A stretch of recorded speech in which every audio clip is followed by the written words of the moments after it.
I love Mohammad सल्लल्लाहु अलैहि वसल्लम पर बरेली के अंदर जो इतना बड़ा बवाल हुआ, बहुत सारे लोगों को गिरफ़्तार कर लिया गया, मौलाना तौक़ीर रज़ा को गिरफ़्तार कर लिया गया। तो इस पर योगी आदित्यनाथ का जो बयान आया वो तो आपने सुना ही होगा कि मौलाना भूल गया यूपी के अंदर शासन किसका है, इस तरह की बातें कहीं।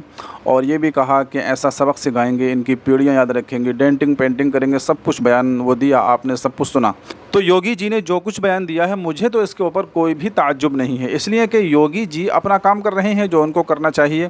लेकिन ताज्जुब की बात और अफसोस की बात तो ये है कि आप ज़रा इन चेहरों को देखिए। इस चेहरे में अखिलेश भी हैं, राहुल भी हैं, केजरीवाल हैं और इस तरह के जो लोग हैं कि जो मुसलमानों के नाम पर अपनी सरकार बनाते हैं, मुसलमानों के वोट लेते हैं। लेकिन ज़रा आप मुझे बताइए कि अखिलेश ने, राहुल ने, केजरीवाल ने, ममता बनर्जी ने और इस तरह के जो नेता हैं जो मुसलमानों का वोट लेते हैं, क्या इन्होंने मुसलमानों का नाम लेकर बरेली के बारे में कुछ कहा? इन्होंने मुसलमानों का नाम लेकर क्या मुसलमानों का सपोर्ट किया? बिल्कुल नहीं किया। हाँ, किसी ने भी अगर ट्वीट किया होगा तो वैसे ही एक उमूमी तौर पर, आम तौर पर ट्वीट कर दिया होगा या सोशल मीडिया पर कुछ लिख दिया होगा कि ऐसा नहीं होना चाहिए, गलत है। लेकिन मुसलमानों का नाम तक ये लोग नहीं ले सके। तो ज़रा बताइए, जब ये मुसलमानों के दुख दर्द में साथ नहीं आ सकते, उनका नाम नहीं ले सकते, तो फिर हम इनको वोट क्यों देते हैं? हम जो है इनकी सरकारें क्यों बनाते हैं? हम इनको सत्ता में क्यों लाते हैं? हम इनको ताकतवर क्यों बनाते हैं?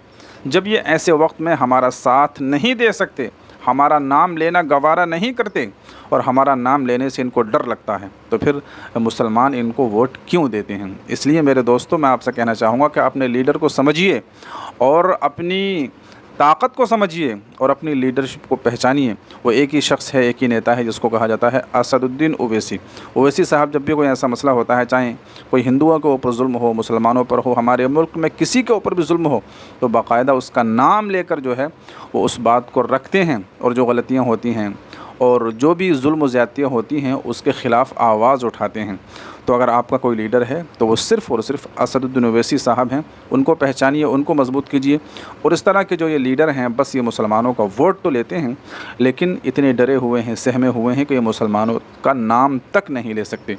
तो इनको वोट देने से फिर क्या फ़ायदा होगा? तो इसलिए ज़रा इस बात को समझिए, पहचानिए और ज़रा होश में आइए और अपने वोट का सही इस्तेमाल कीजिए।